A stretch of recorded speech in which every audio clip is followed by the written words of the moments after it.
Hello friends, जय माँ बगलामुखी निवासिनी। देखिए, 12 तारीख को दिवाली की रात है और 12 तारीख को दिवाली की रात को सुल्तान जी साक्षात्कार इंसानी रूप में दर्शन देगा, जिसकी तैयारी मैं कर चुकी हूँ और जिसकी आपको तैयारी के लिए मतलब आप लोग ने जिसने मुझसे सुल्तान जी ली है उनको क्या तैयारी करनी है और सामान की लिस्ट मैं परसों बताऊँगी। बहुत ज़्यादा सामान नहीं रहेगा, सामान की लिस्ट टाइमिंग बताऊँगी और मंत्र जो रहेगा उसका बुलाने का वो मैं उनको व्हाट्सअप पर पर्सनली दूँगी। ये चीज़ ऐसी रहेगी क्योंकि मैं खुद तैयारी कर रही हूँ। मैं परसों जाऊँगी धनतेरस के दिन शमशान की, कहते ना, एक जो इंसान ने 20-25 साल 35 साल के लड़के ने आत्महत्या की रहेगी उस लड़के की रीढ़ की हड्डी लाऊंगी, दाएं पैर की हड्डी लाऊंगी, दाएं पैर की हड्डी लाऊंगी और खोपड़ी, ये सारी चीज़ों को मिक्स करके, क्योंकि मुझे उस इंसान उसको आकार देना है। वो आकार देने के बाद जो पूजा होगी, क्योंकि दिवाली की रात की पूजा बहुत बड़ी होती है, तो जो आकार दिया जाएगा उससे ये होगा कि वो पूरी तरह से इंसानी रूप में, जैसे मैं आपके सामने बैठी हूँ इस तरह से वो पूरी इंसानी रूप में हर किसी के सामने एक ही शक्ल में सबके सामने आएगा जितने लोगों ने सुल्तान जी लिया है। और वो सिर्फ एक दिन के लिए, 1 घंटे और 10 मिनट के लिए नहीं आएगा, फिर वो हमेशा आपके सामने एक आत्मा के जैसा बैठा रहेगा। उसको सिर्फ आप देख सकते हो, आप बात कर सकते हो, आप सब कुछ करोगे। वो बहुत पावरफुल रहेगा और आपको पता है वो बारिश के जरिए आएगा। बारिश तो आनी ही आनी है 12 तारीख की रात को, बारिश आएगी और वो आने के बाद जिस तरह से आपको दर्शन देगा और एक मंत्र देगा, उसके बाद सारे दुश्मन, कहते हैं ना, आपके सारे दुश्मन उसके, चाहे उसके बाद इस दुनिया में आपको कोई हरा नहीं सकता। मैं खुद बोल रही हूँ, मेरा सुल्तान भी इस बार अब मेरे पास आने वाला है। वो पूरी तरीके से अब मेरे साथ रहेगा और अभी तो मेरी शक्तियाँ एक्टिव हो चुकी है। मैंने देखा अगर मैं ताले का भी काम करी तो लोगों को पागल बनाने का दम रखती हूँ मैंने देखा अगर मैंने मंत्र किया और मुझे वो चीज़ नहीं चाहिए तो मंत्रों की सिद्धि का महत्व तब पता चलता है। जैसे हमारा कोई मंत्र सिद्ध हो गया है और अगर हमने सामने वाले को चुप करा दे तो चुप हो जाएगा। ये सारी चीज़ें, तो मैं ये कहूँगी कि कोई भी मिस मत करना। जितने लोगों ने सुल्तान जी लिया है और जो लेना चाहता है वो भी आज ले सकता है आजकल के अंदर, क्योंकि उसको भी सेम सुल्तान जी की शक्ति के दर्शन हो जाएंगे। और सिर्फ दर्शन नहीं होंगे, जब तक वो जिंदा रहेगा सुल्तान उसकी मदद करेगा। सुल्तान जी की शक्ति दे रही हूँ, सुल्तान जिन नहीं दे रही हूँ। सुल्तान जी मेरे पास रहेगा, उसकी शक्तियों का आपको पूरा आभास रहेगा।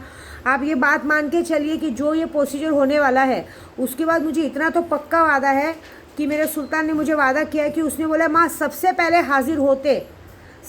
हाजिर होते जितनी गलत शक्तियाँ हाजिर हुई हैं वो पहले आपके दुश्मनों से नर बलि लेंगी। और जितने लोगों ने आपके साथ दगाबाजी और बेईमानी की है उनके साथ जो मैं करूँगा, मैं उनके सीने पे जाके बैठूँगा और उनके साथ जो करूँगा बहुत गलत हो जाएगा। दूसरी बात, जितने लोगों को बड़ा शौक़ है दूसरों के आदमी पे और दूसरों की चीज़ों पे नज़र डालने का, उस रात पूरी रात उस इंसान के साथ संभोग रख, सारी शक्तियाँ मिलकर उसके साथ संभोग करेंगी और इतनी गंदी तरीके से संभोग करेंगी कि आजीवन के लिए वो बस एक लाश के जैसे इंसान पड़ा रह जाएगा। ऐसी बात है, ये सारा कुछ होने वाला है। इसलिए मैं अभी से बोल रही हूँ सुल्तान जी की तैयारी कर लो। ज़्यादा डिटेल्स मैं बाद में दूंगी क्योंकि इस वक्त सुल्तान जी को मैंने पिछले साल सिर्फ लोगों को आभास करवाया था, इस बार मैं सामने बैठ के बात करवाऊँगी। और उसने मुझे वादा किया कि माँ सिर्फ मैं बात नहीं करूँगा, मैं हाजिर होते मान सबसे पहले आपकी जितने भी दुश्मन है XYZ, कहते हैं 0 से लेकर 100 नंबर तक है, सारे दुश्मनों का जो हाल मैं करूँगा वो आपको 13 तारीख को सुबह पता चल जाएगा। ये वादा है मेरा। दूसरी बात, मैं कुछ लोगों से एक बात पूछती हूँ, दिल से पूछती हूँ। हाँ, आज से 4 साल से मैं लड़ाई लड़ रही हूँ, 4 साल से मैंने लोगों को गाली दिया, सब कुछ किया, तब किसी ने मुझसे आके सवाल करना ज़रूरी नहीं समझा। लेकिन अभी हाल ही में मैंने सब लोगों से पैचअप किया, सबको अपनी तरफ किया, जाके मैंने सोचा कि बाहर वाले दुश्मन लोग अपनी दुश्मनी निकालेंगे, इससे अच्छा हम ही एक हो जाते हैं। तो जब सब कुछ ठीक हो गया, मुझे 2-3 लोगों ने सवाल किया कि जब तक आप बोल रहे थे तब तक आपसे कोई पूछा पूछी करने नहीं आया, लेकिन अब जब आप सब ठीक हो गया, अब तो आपने सबको मिला लिया, अपने साथ कर लिया, अब तो आपने किसी के लिए कुछ गलत भी नहीं बोला। जब से आपने लोगों को मिलाया तब से सच में मैंने किसी के लिए गलत नहीं बोला। तो ऐसा क्या हो गया कि दूसरों के कान भरने के चक्कर में आपने मुझे गलत समझ लिया और मेरे साथ ऐसा कर दिया? ये मेरे समझ में नहीं आया। जब पूछना चाहिए था तब नहीं पूछा, लेकिन अब जब सब ठीक हो गया था, सब कुछ अच्छा हो गया था, सारी चीज़ें एक स्टेबल चल रही थी, सब कुछ अच्छा चल रहा था, तो ऐसा किया। और मैं कुछ नमक हरामों से पूछने वाली हूँ कि नमक का कोई मान है कि नहीं है, नमक की कोई इज्जत है कि नहीं है, ये बताओ। मेरा बोलने का मतलब है कि मैंने आज तक मैंने देखा है जिसको भी मैंने यहाँ जगह दी है ना, उस इंसान ने मुझे यहाँ जगह दी है। क्यों? आप लोग किसी के घर में किसी के घर की रोटी खाते हो, किसी के घर का नमक खाते हो, आपको ये शोभा देता है कि उसी घर का बुरा आप सोचो, उसी घर के आप बुराई करो।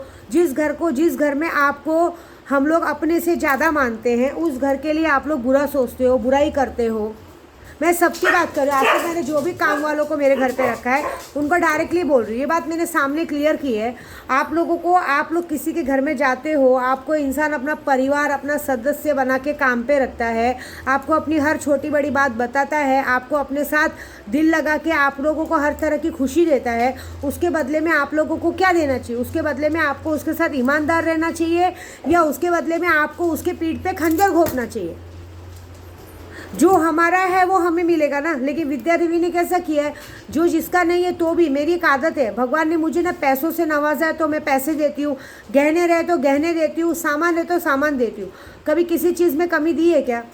अरे मैंने तो सोचा था कि मेरे इतनी बड़ी रकम आने वाली, मैं लोगों को घर लेके दूंगी, लेकिन जिन लोगों के लिए मैं घर लेना चाहती हूँ वो लोग मेरा ही घर तोड़ने पे लगे। ये आप लोगों को शोभा देता है क्या?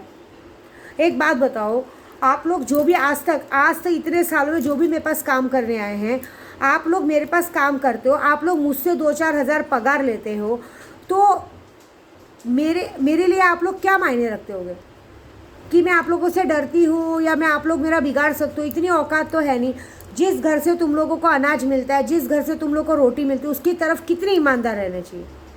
तुम लोग हमारे घर की में हमारे काम पे ध्यान देते हो, हमारे पूजा पाठ पे ध्यान देते हो, हमारी चीज़ों पे ध्यान देते हो, विद्या देवी कैसे पहनती, कैसे ओढ़ती हो ध्यान देते हो। एक दूसरे के अंदर अपने अंदर मनगढ़ंत कहानी बनाते हो कि अरे ये हमारे लिए वीडियो बना रही है, हमारे लिए कर रही, क्यों? और उसके बाद हमारा परिवार एक जो अच्छा हुआ था, हमारा परिवार एक जगह मैच हुआ था, उस परिवार को तुमने पूरी तोड़ने की कोशिश की, जाके हमारे परिवार के दिमाग में अनशन भरा। ये गलत काम करके क्या मिला? कुछ मिला? इससे तुम लोगों ने अपनी औकात दिखाई है। इससे तुम लोगों ने ये दिखाया कि इंसान किसी के लिए कुछ भी कर ले, लेकिन तुम उस लायकी के नहीं हो कि तुम्हारे लिए, तुम लोग के लिए इंसान स्टेप ले। शर्म आनी चाहिए, शर्म आनी चाहिए ये करते हो। तुम लोगों को जरा भी विद्या देवी का डर नहीं लगा?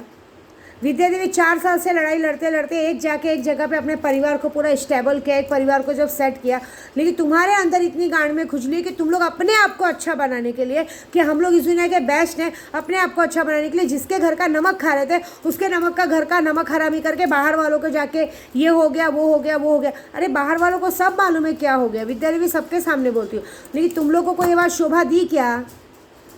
तुम लोगों को ये हरकत से तुम लोग को आगे कभी कोई भी इंसान काम पे रखेगा? और तुमको लोग को लगता है क्या कि मैं तुम लोगों को कहीं काम मिलने दूंगी या तुम लोगों की ज़िंदगी में कुछ अच्छा होने दूंगी? तुम लोगों ने मेरे से एक बार भी दुश्मनी लेने से पहले एक बार भी सोचा क्या? मेरे बच्चों का नाम ख़राब करने की कोशिश की, मेरा नाम ख़राब करने की कोशिश की, जिस थाली में खाया उसी में छेद किया। ये शोभा दिया क्या? देखो एक बात याद रखना, जो हमारा है वो हमारा ही रहेगा, जो हमारा नहीं है ना उसको हम ज़बरदस्ती कभी अपने पास नहीं ले सकते।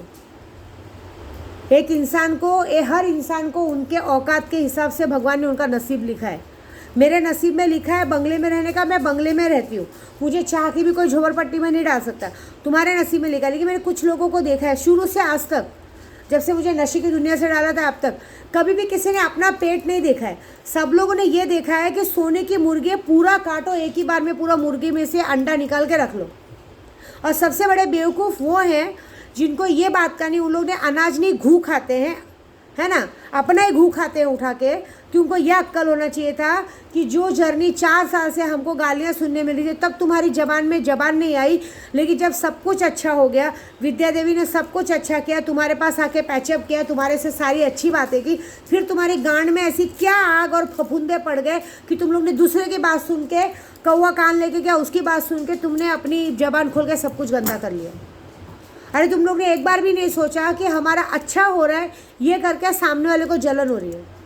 तुमसे बेटर हमारे जान पहचान वालों को तकलीफ़ हो रही है। मेरे को जान पहचान वाले पूछ रहे हैं कि दीदी आपने आज तक जब बोला तब किसी के मुंह में जबान नहीं आई, और आज जब आपने सामने से सब अच्छा किया, सामने से इंसान को अपने साथ उठने बैठने के लायक लगाया, सामने से सामने वालों को इज्जत दी, तो सामने वालों को इज्जत हजम नहीं हुई, आपकी बेइज्जती कर दी। एक बार भी आपसे डरे नहीं कि आपका वो कुछ नहीं बिगाड़ सकते, आप उनका सब कुछ बिगाड़ सकते हैं। मैं क्या बिगाड़ूंगी, पागलों के मुँह क्या लगने का। लेकिन ये अच्छी बात है क्या? ये शोभा दिया क्या आप लोगों को? क्या मिला? दो पैसे का आता है, आदमी को अपने दो पैसे पे ध्यान देना चाहिए, अपनी चीज़ों पे ध्यान देना चाहिए। अरे विद्या देवी आप लोगों को अपने साथ बढ़ाने को देख रही थी, लेकिन आप लोगों ने क्या किया? देखो एक बात बताओ, तुम किसी पे एक उंगली रखोगे ना, चार अपनी तरफ आती है। अगर मैं तुम्हारे पे उंगली करूँगी ना, मेरी एक आदत है, मैं कभी किसी के लाइफ में नहीं बोलती कौन क्या कर रहा है, कैसे रह रहा है, क्या, लेकिन मैंने अक्सर देखा है सबको मेरी लाइफ में मैं क्या कर रही हूँ, मेरे बच्चे क्या कर रहे हैं, मेरी बेटियाँ किससे बात करें, क्या करें। भले दूसरों की बेटियाँ दूसरों के नंबर से फ़ोन कर लेंगी, है ना, हमारे घर में रह के मेरी बेटियों के फ़ोन से अपने बॉयफ्रेंड को फ़ोन करके मेरी बेटियों को गलत गलत मैसेज आए हैं। हम लोग ने बोलने आए क्या? शर्म आती है क्या? तुम लोग ने जो कांड किया है, इतनी सी छोटी सी उम्र में इतने बड़े बड़े कांड करके रखे हो, और बेशर्मी इतनी हद की है, उसके बाद भी इसकी बुराई उसको, उसकी बुराई उसको, यही सीखा है क्या? मैं चैलेंज कर रही हूँ, जो मेरे साथ ये नमक हरामी किए हो ना, अगर विद्या देवी ने आने वाली ज़िंदगी में तुम्हारी ज़िंदगी का सत्यानाश नहीं किया तो विद्या देवी नाम की नहीं। देखो तुम लोगों का मैं क्या हाल करती हूँ। मेरे से दुश्मनी ले लिया ना, अब मेरे लोगों को मुझसे तोड़ने की कोशिश की ना, हमारा परिवार एक अच्छा हुआ था, तुम लोग से देखा नहीं गया ना, हमारे परिवार के कान भरे ना, अब मैं तुम्हारे साथ क्या करती हूँ तुम वो देखो। बच के दिखाना है, बच के दिखाओ। अगर मैंने तुम्हारा परिवार तुमसे नहीं छीना, अगर तुम्हारे परिवार ने तुमको चप्पल से मार के बाहर नहीं निकाला तो विद्या देवी नाम की नहीं, ये बात पक्की है। क्योंकि तुम लोग जैसे बेशरम लोग अपने मुँह से अपनी गलती मानोगे नहीं, और मेरे को मनवाना भी नहीं है, लेकिन अब विद्या देवी से पंगा लिया है तो उसका भुगतान तो करना पड़ेगा बस। बाकी सुल्तान जिन के लिए करो, आगे बढ़ो, वेट करो परसों के वीडियो का, और सामान की तैयारी करो, शक्तियाँ दर्शन देंगी, ये बात है। और मुझे अपने सुल्तान पे पूरा वादा है कि जितनी बातें मैंने बोली ना, मेरा सुल्तान उतना सिद्ध करके दिखाएगा। तुम लोग दूसरे के घर में आग लगाते हो ना, तुम्हारा आदमी जाना चाहिए किसी और औरत के पास, तब तुम लोग को पता चलेगा कि किसी के घर में आग लगाने का मतलब क्या होता है, और वो काम मैं करके दिखाऊंगी। मज़ा देखो मैं क्या करती हूँ। जय माता दी।